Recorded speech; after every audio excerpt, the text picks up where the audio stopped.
moi j'ai souvent entendu parler de la génération Kleenex. Ouais. On prend, on jette. Pansement. Voilà, pansement, Kleenex, hop, hop, hop, ça va pas, on ne cherche pas à comprendre. Voilà. Il y a quelques décennies en arrière, quand on se séparait, c'était parfois le drame absolu. Oui. Ça se faisait pas dans les familles, Non. c'était très compliqué. Divorcer, c'est oh mon Dieu, dans les Je familles. suis divorcée, donc il y a quelque temps, c'était encore encore compliqué. c'était Et très pourtant, ça tabou. fait que 12 ans. Donc, Mmh. c'était très tabou. C'est là où je suis un peu partagée. Alors, je suis partagée dans le sens où je suis d'accord avec vous, où on prend, on jette facilement. On ne se donne pas les moyens d'essayer de voir ce qui ne va pas. On met peut-être plus assez d'efforts, comme avant. Et d'un autre côté, je me dis qu'il y a certaines relations, et je parle de ma grand-mère aussi, par exemple, qui, elle, a vécu avec un homme pendant des années, et je les ai jamais vus heureux. Et jamais.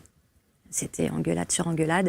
Et je me suis toujours dit, mais pourquoi ils ne divorcent pas, en fait? Au bout d'un moment, c'est une catastrophe. Nous, on vit ça, quand on part en vacances, ça devient quelque chose d'horrible à vivre au quotidien. Et en fait, on dit non, le divorce ne se fait pas.